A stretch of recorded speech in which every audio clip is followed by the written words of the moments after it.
يا إلهنا من ديننا ودنيانا. Kimiyau Sa'ada, salah satu karya Imam Al-Ghazali. Kitab ini beliau tulis dalam bahasa Persia dan sudah diterjemahkan. Bab 4. Pengetahuan tentang akhirat. Berkenaan dengan nikmat surgawi dan siksaan-siksaan neraka yang akan mengikuti kehidupan ini, semua orang yang percaya pada Al-Quran dan Sunnah sudah cukup mengetahuinya. Tapi ada suatu hal yang sering terlewatkan oleh mereka, yaitu bahwa ada juga suatu surga ruhaniyah dan neraka ruhaniyah. Mengenai surga ruhaniyah, Allah berfirman kepada nabinya, "Mata tidak melihat, tidak pula telinga mendengarnya, tak pernah pula terlintas dalam hati manusia apa-apa yang disiapkan bagi orang-orang yang takwa." Di dalam hati manusia yang tercerahkan ada sebuah jendela yang membuka ke arah hakikat-hakikat dunia ruhaniyah, sehingga ia mengetahui, bukan dari kabar angin atau kepercayaan tradisional, melainkan dengan pengalaman nyata, segala sesuatu yang menyebabkan kerusakan ataupun kebahagiaan di dalam jiwa. Persis sama jelas dan tegasnya sebagaimana seorang dokter mengetahui apa yang menyebabkan penyakit ataupun menyehatkan tubuh. Ia tahu bahwa pengetahuan tentang Allah dan ibadah bersifat mengobati, dan bahwa kejahilan dan dosa adalah racun-racun maut bagi jiwa. Banyak orang, bahkan juga yang disebut sebagai ulama, karena mengikuti secara membuta pendapat orang lain, tidak mempunyai keyakinan yang sesungguhnya dalam iman mereka berkenaan dengan kebahagiaan atau penderitaan jiwa di akhirat. Tetapi orang yang mau mempelajari masalah ini dengan pikiran yang tak terkotori oleh prasangka akan sampai pada keyakinan yang jelas tentang masalah ini. Akibat kematian atas sifat gabungan komposit manusia adalah sebagai berikut. Manusia punya dua jiwa, jiwa hewani dan jiwa ruhani. Jiwa ruhani ini bersifat malaikat. Tempat jiwa hewaniyah adalah dalam hati. Tempat dari mana jiwa ini menyebar seperti uap halus dan menyelusupi semua anggota tubuh, memberikan tenaga atau kemampuan melihat pada mata, mendengar pada telinga, serta kepada semua anggota tubuh memberikan kemampuan untuk menyelenggarakan fungsi-fungsinya. Hal ini bisa dibandingkan dengan sebuah lampu yang ditempatkan di dalam suatu pondok yang cahayanya jatuh pada dinding-dinding kemanapun ia pergi. Hati adalah sumbu lampu ini. Dan jika penyaluran minyaknya diputus karena suatu alasan, maka matilah lampu itu. Seperti itulah kematian jiwa hewani. Tidak demikian halnya dengan jiwa ruhani atau jiwa manusiawi. Ia tak terpilahkan dan dengannya manusia mengenali Allah. Boleh dikatakan dialah pengendara jiwa hewani. Dan ketika jiwa hewani musnah, ia tetap tinggal. Tetapi laksana seorang penunggang kuda yang telah turun atau seperti seorang pemburu yang telah kehilangan senjatanya. Kuda dan senjata-senjata itu dianugerahkan pada jiwa manusia agar dengan itu semua ia bisa mengejar dan menangkap keabadian cinta dan pengetahuan tentang Allah. Jika ia telah berhasil melakukan penangkapan itu, maka bukannya berkeluh kesah, ia pun merasa lega ketika bisa menyingkirkan senjata-senjata itu. Oleh karena itu Rasulullah SAW bersabda, kematian adalah suatu hadiah Tuhan yang diharap-harapkan oleh para mukminin. Tapi celakalah kalau jiwa itu kehilangan kuda dan senjata-senjata pemburuannya sebelum berhasil memperoleh hadiah tersebut. Kesedihan dan penyesalannya akan tak terperikan. Pembahasan yang agak lebih jauh akan menunjukkan betapa bedanya jiwa manusia dari jasad dan anggota-anggotanya. Setiap anggota tubuh bisa rusak dan berhenti bekerja, tapi individualitas jiwa tak terganggu. Lebih jauh lagi, jasad yang Anda miliki sekarang tidak lagi berupa jasad sebagaimana yang Anda miliki pada waktu kecil, melainkan sudah berbeda sama sekali. Meskipun demikian, kepribadian Anda sekarang ini sama dengan pada waktu itu. Karena itu, sangat mudahlah untuk membayangkannya sebagai terus ada bersama-sama sifat-sifat esensialnya yang tak tergantung pada tubuh. seperti pengetahuan dan cinta akan Tuhan. Inilah arti ayat Al-Quran. Hal-hal yang baik itu abadi. Tetapi, jika sebaliknya daripada membawa pengetahuan bersama Anda malah menyeleweng dalam kejahilan tentang Allah. Kejahilan ini juga merupakan suatu sifat esensial dan akan tinggal abadi bagai kegelapan jiwa dan benih kesedihan. Oleh karena itu, Al-Quran berkata, orang yang buta di dalam hidup ini akan buta di akhirat dan tersesat dari jalan yang lurus. Alasan bagi kembalinya ruh manusia yang sedang kita bicarakan ini merujuk ke dunia yang lebih tinggi adalah bahwa ia berasal dari sana dan bahwa ia bersifat malaikat. Ia dikirim ke ruang yang lebih rendah ini berlawanan dengan kehendaknya demi memperoleh pengetahuan dan pengalaman. Sebagaimana Allah berfirman di dalam Al-Quran, turunlah dari sini kamu semuanya. Akan datang padamu perintah-perintah dariku dan siapa yang menaatinya tidak perlu takut dan tak perlu pula mereka gelisah. Ayat, aku tiupkan ke dalam diri manusia ruhku, juga menunjukkan asal samawi jiwa manusia. Sebagaimana kesehatan jiwa hewani adalah berupa keseimbangan dari bagian-bagian penyusunannya, dan keseimbangan ini bisa dipulihkan jika mengalami gangguan oleh obat-obat yang sehat. Demikian pula lah kesehatan jiwa manusia berbentuk suatu keseimbangan moral yang dipelihara dan diperbaiki, jika dibutuhkan, oleh perintah-perintah etis dan ajaran-ajaran moral. Berkenaan dengan kemaujudan dunia di masa yang akan datang, telah kita lihat bahwa jiwa manusia secara esensial tak tergantung pada tubuh. Semua keberatan terhadap kemaujudannya setelah kematian didasarkan pada dugaan adanya keperluan akan pemulihan jasad terdahulunya yang telah jatuh ke tanah. Beberapa ahli kalam menduga bahwa jiwa manusia tak termusnahkan setelah mati, malah terpulihkan. Tetapi hal ini sesungguhnya bertentangan baik dengan nalar maupun Al-Quran. Yang disebut terdahulu menunjukkan pada kita bahwa kematian tidak menghancurkan individualitas esensial seorang manusia dan Al-Quran berkata, jangan kamu pikir orang-orang yang terbunuh di jalan Allah itu telah mati. Tidak. Mereka masih hidup, bergembira dengan kehadiran Tuhan mereka dan di dalam limpahan karunia atas mereka.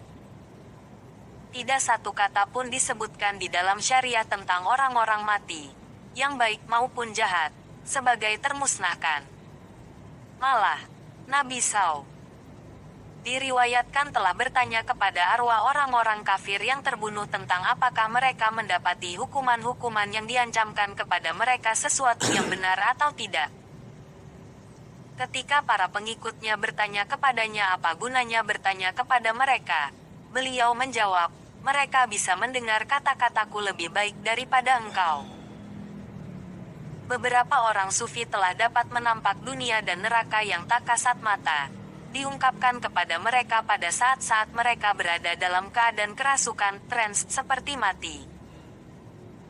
Pada saat pulihnya kesadaran, muka-muka mereka menggambarkan sifat ungkapan-ungkapan yang telah mereka terima dengan tanda-tanda kegembiraan yang luar biasa ataupun kepanikan. Tapi tidak perlu lagi visi untuk membuktikan kepada manusia-manusia yang berpikir apa-apa yang akan terjadi. Yaitu ketika kematian telah mencabut indera-inderanya dan meninggalkannya tanpa sesuatu apapun kecuali kepribadian telanjangnya.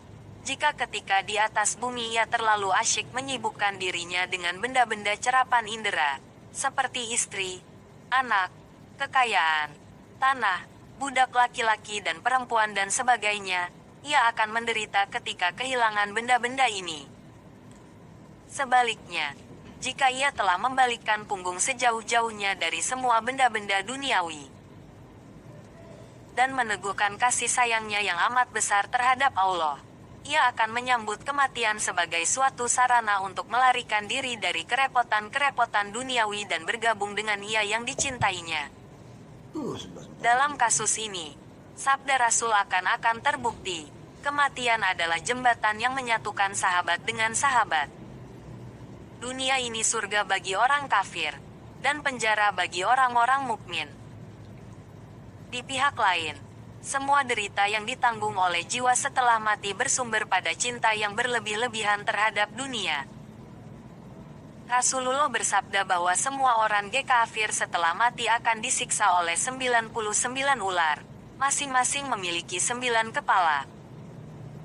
Beberapa orang yang berpikiran sederhana telah memeriksa kuburan orang-orang kafir ini dan bertanya-tanya mengapa mereka tak bisa melihat ular-ular ini.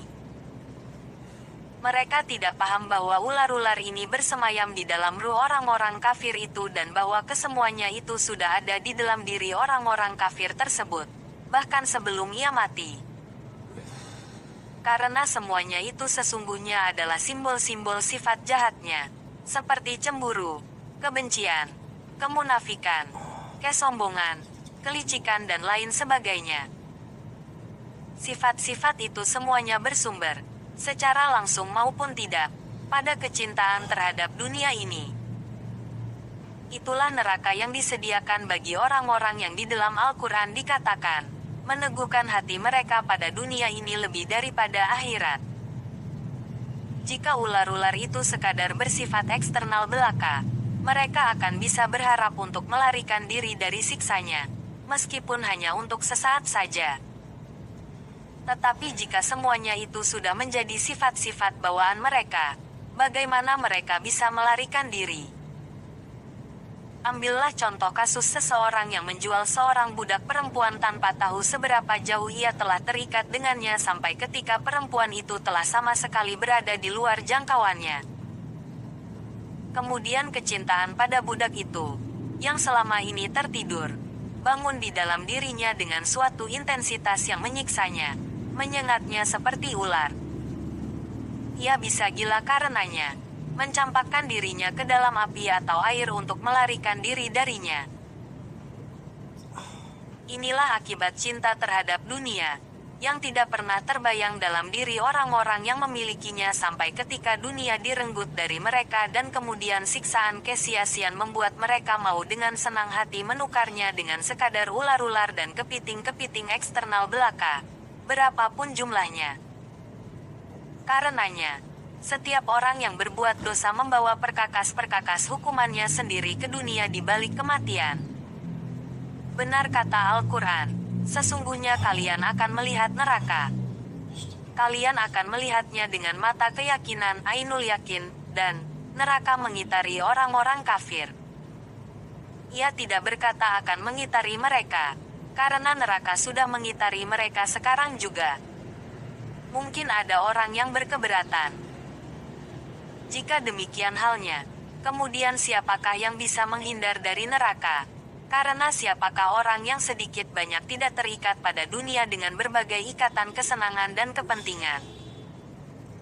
Atas pertanyaan ini kita menjawab bahwa ada orang-orang, terutama para fakir, yang telah sama sekali melepaskan diri mereka dari cinta terhadap dunia.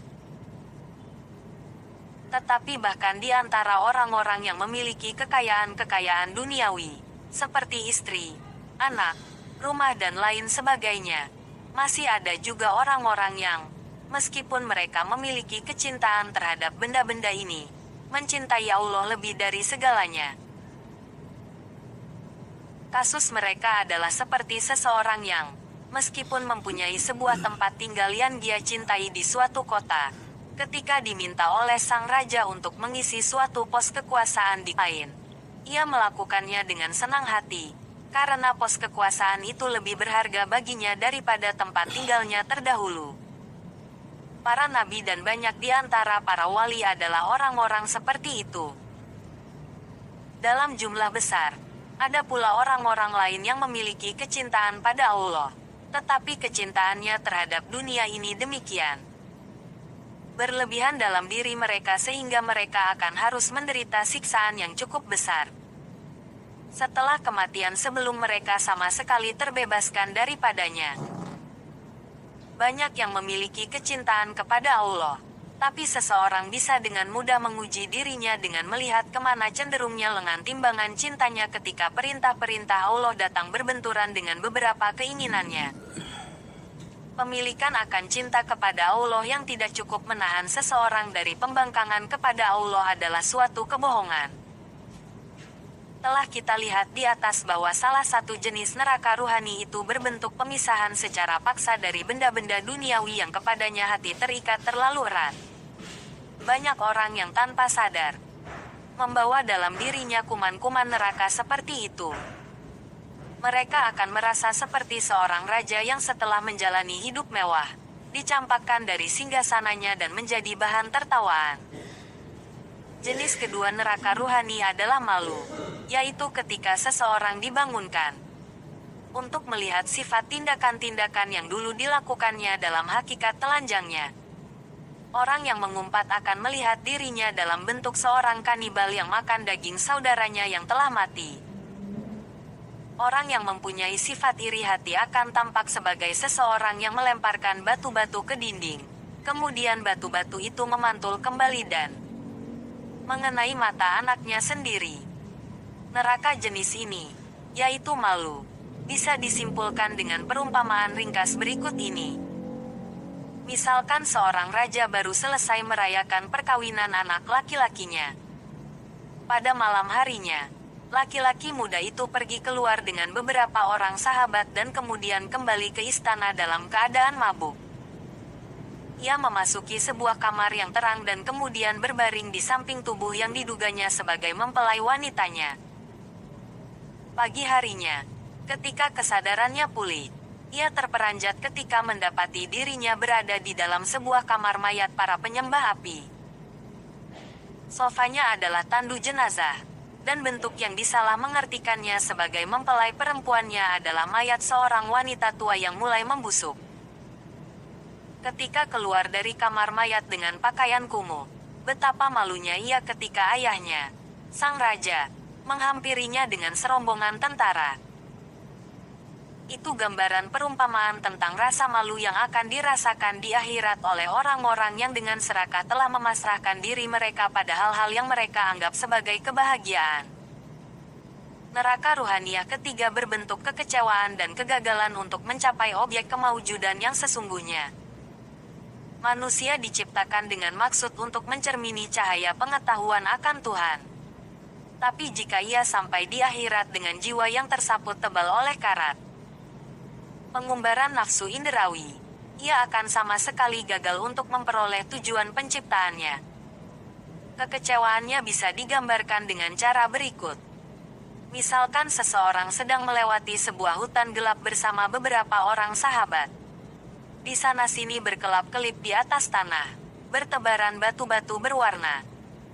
Para sahabatnya mengumpulkan dan membawa benda-benda itu seraya menasehatinya agar ia turut melakukan hal yang sama.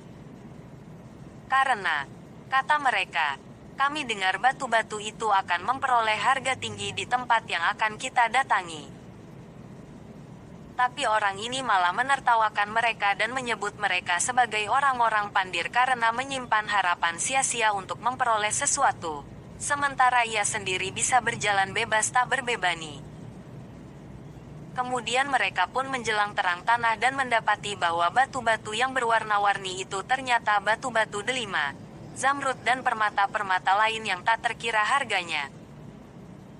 Kekecewaan dan penyesalan orang itu, karena tidak mengumpulkan benda-benda yang sudah berada dalam jangkauannya itu, lebih mudah dibayangkan daripada diperikan. Seperti itulah jadinya penyesalan orang-orang yang ketika melalui dunia ini tidak berusaha memperoleh permata-permata kebajikan dan perbendaharaan agama. Perjalanan manusia di dunia ini bisa dikelompokkan dalam 4 tahap. Yang inderawi, eksperimental, instingtif dan rasional. Dalam tahap yang pertama ia seperti seekor rayap yang, meskipun memiliki penglihatan, tak punya kemampuan mengingat dan akan menghapuskan dirinya terus-menerus pada lilin yang sama. Tahap kedua, ia seperti seekor anjing yang, setelah sekali digigit, akan lari ketika melihat sebatang rotan pemukul. Pada tahap ketiga, ia seperti seekor kuda atau domba yang, secara instingtif, terbang seketika tatkala melihat seekor macan atau serigala, musuh-musuh alaminya, sementara mereka tak akan lari jika melihat seekor onta atau kerbau, meskipun kedua binatang ini lebih besar ukurannya. Di dalam tahap yang keempat, manusia sama sekali mengatasi batas-batas binatang itu sehingga mampu, sampai batas tertentu, meramalkan dan mempersiapkan diri bagi masa depan. Gerakan-gerakannya pada mulanya bisa dibandingkan dengan berjalan biasa di atas tanah, kemudian menyeberangi laut dengan sebuah kapal. Kemudian pada pendaratan keempat, ketika ia sudah akrab dengan hakikat-hakikat, berjalan di atas air. Sementara itu, di balik dataran ini masih ada dataran kelima yang dikenal oleh para nabi dan wali yang bisa dibandingkan dengan terbang mengarungi udara. Jadi manusia punya kemampuan untuk dada pada berbagai dataran yang berbeda, mulai dari dataran hewaniah sampai dataran malaikat. Dan persis dalam hal inilah terletak bahayanya, yaitu dari kemungkinan jatuh ke dataran yang paling rendah. Di dalam Al-Quran tertulis, telah kami tawarkan, yaitu tanggung jawab atau kehendak bebas kepada langit dan bumi serta gunung-gunung. Mereka menolak untuk menanggungnya, tetapi manusia mau menanggungnya. Sesungguhnya manusia itu bodoh. Tidak hewan, tidak pula malaikat bisa mengubah tingkat dan tempat ia ditempatkan. Tetapi seseorang bisa tenggelam ke dataran hewaniah atau terbang ke dataran malaikat. Dan inilah arti dari penanggungan beban, sebagaimana disebutkan di atas oleh Al-Quran. Sebagian besar manusia memilih untuk berada di dua tahap terendah tersebut di atas, dan yang tetap tinggal biasanya selalu bersikap bermusuhan dengan orang yang bepergian atau musafir yang jumlahnya jauh lebih sedikit. Banyak orang dari kelas yang disebut terdahulu, karena tidak memiliki keyakinan yang teguh tentang dunia yang akan datang, ketika dikuasai oleh nafsu-nafsu indrawi, menolaknya sama sekali. Mereka berkata bahwa neraka adalah suatu temuan para ahli ilmu kalam belaka untuk menakut-nakuti orang. Mereka memandang para ahli ilmu kalam dengan penghinaan terbuka. Berdebat dengan orang-orang seperti ini sedikit sekali manfaatnya. Meskipun demikian, ada yang bisa dikatakan pada orang yang seperti ini yang mungkin bisa membuatnya berhenti dan merenung. Benarkah Anda sungguh-sungguh berpikir bahwa 124.000 nabi dan wali yang percaya pada kehidupan masa akan datang semuanya salah dan Anda, yang menolaknya, benar? Jika ia menjawab, ya, saya sedemikian yakin, sebagaimana saya yakin bahwa 2 lebih besar daripada 1. Bahwasanya jiwa dan kehidupan masa depan dalam bentuk kebahagiaan maupun hukuman itu tidak ada, maka manusia seperti itu sudah tidak mempunyai harapan lagi. Yang bisa diperbuat hanyalah meninggalkannya sendiri sembari mengingat kata-kata Al-Quran. Meskipun kau peringatkan mereka, mereka tak akan ingat. Tetapi jika ia berkata bahwa kehidupan masa depan adalah suatu kebolehjadian, hanya bahwa doktrin itu penuh mengandung keraguan dan misteri, sehingga tidak mungkin untuk bisa memutuskan benarkah hal itu atau tidak, maka seseorang bisa berkata kepadanya, jika demikian, sebaiknya Anda selesaikan baik-baik keraguan itu. Misalkan Anda sedang akan makan makanan, kemudian seseorang berkata kepada Anda bahwa seekor ular telah meludahkan bisa ke dalamnya. Maka mungkin sekali Anda akan menahan diri dan lebih baik menahan kepedihan rasa lapar daripada memakannya. Meskipun orang yang memberi informasi pada Anda mungkin hanya bercanda atau berbohong belaka. Atau misalkan Anda sedang sakit dan seorang penulis syair berkata, beri saya 1 dirham dan saya akan menulis sebuah puisi yang bisa kau ikatkan di lehermu, yang akan menyembuhkannya dari sakit. Anda boleh jadi akan memberikan dirham yang dimintanya dengan harapan bisa mendapatkan manfaat jimat itu. Atau jika seorang jita, pada saat bulan telah sampai ke suatu bentuk tertentu, minumlah obat ini dan itu dan engkau pun akan sembuh. Meskipun mungkin Anda sedikit sekali percaya pada astrologi, kemungkinan besar Anda akan mencoba juga pengalaman itu dengan harapan bahwa orang itu benar. Tidakkah Anda berpikir bahwa kebenaran yang bisa dipercaya juga terdapat dalam kata-kata nabi, para wali dan orang-orang suci? yang meyakinkan orang akan adanya kehidupan mendatang. Sebagaimana janji seorang penulis jampi-jampi atau seorang peramal. Orang berani melakukan perjalanan lewat laut Tianji penuh resiko demi mengharap suatu keuntungan. Maka tidak maukah Anda menanggung sedikit penderitaan di masa sekarang demi kebahagiaan abadi di akhirat? Sayyidina Ali Zainal Abidin putra Husain bin Ali bin Abi Thalib, cucu Rasulullah SAW, ketika berdebat dengan seorang kafir pernah berkata, "Jika Anda benar, maka tidak seorang pun di antara kita yang akan menderita keadaan yang lebih buruk di masa depan. Tetapi jika kami yang benar, maka kami akan terhindar dan Anda akan menderita." Hal ini dikatakannya bukan karena ia sendiri berada dalam keraguan, tetapi hanya demi menciptakan suatu kesan bagi orang kafir itu. Berdasar semua pembahasan di atas, dapat disimpulkan bahwa urusan utama manusia di dunia ini adalah untuk mempersiapkan diri bagi dunia yang akan datang. Sekalipun jika ia ragu-ragu tentang kemaujudan masa depan, nalar mengajarkan bahwa ia harus bertindak seakan-akan hal itu ada dengan mempertimbangkan akibat luar biasa yang mungkin terjadi. Keselamatan atas orang-orang yang mengikuti ajaran-ajaran Allah.